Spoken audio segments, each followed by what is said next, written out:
And for more on the fight against ISIL, military analyst and retired Army Major Mike Lyons joins us now from New York City.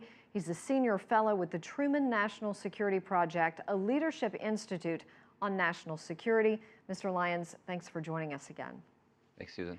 The first U.S. military death has now been announced in the fight against ISIL. His name was Corporal Jordan Spears. He was just 21 years old.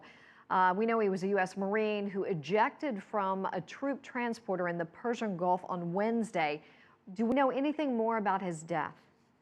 No, we don't. We do know that CENTCOM has declared him, though missing, have not found his body, but for all practical purposes, they've declared him as missing and presumed dead. The question is, what will his death be categorized? Will it be killed in action? They're obviously in support of the mission against ISIL inside of Iraq.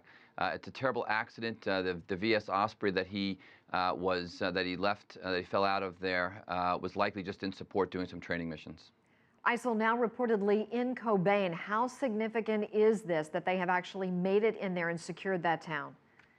Well, there's probably a little bit of that up for discussion. They're definitely close. Those Kurds in that region have held out for almost 21 days now. Significant warriors they really are. The U.S. airstrikes have not been effective, as been reported. A lot of it has to do with there's no strategic targets for us to attack. The United States is not going to attack just on kind of willy-nilly with regard to the targets they see there.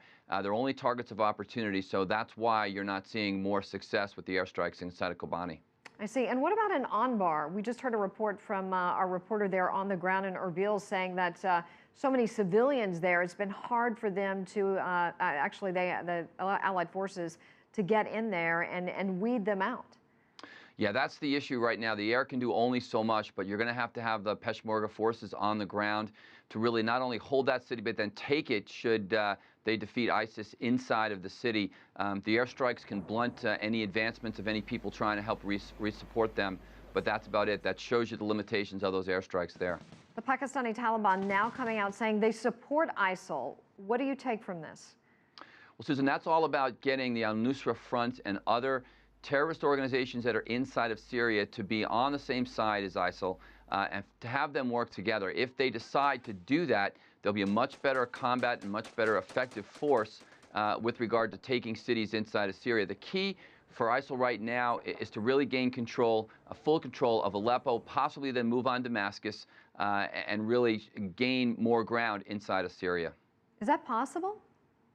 Yeah, that's their goal. The question is whether or not they move fast enough. The Syrian government actually has been doing much better because of the fact that the U.S. airstrikes has blunted some of ISIL's capability in the north. And it just gets down to how the fight is going to go. But whether al-Nusra Front works with ISIS really remains to be seen. As you know, the parents of Peter Kasich, the American humanitarian aid worker who's being held by the Islamic State militants, released a video Saturday pleading for mercy. He's converted to Islam. He now goes by Abdul Rahman.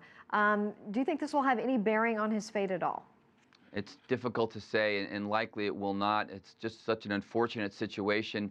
The question is when this next video gets released, when this happens again. It's outraged the veteran community in the United States, the entire civilian population in some ways. Perhaps it'll cause the president to act. Perhaps we have a rescue mission going. I think as time goes, we gain more intelligence of these situations. But it's a grotesque situation with regard to what's happening there, and likely something that I know the military wants to try to stop as soon as possible. Major Mike Lyons, we appreciate your insight as always. Thank you so much for that. Thanks for having me.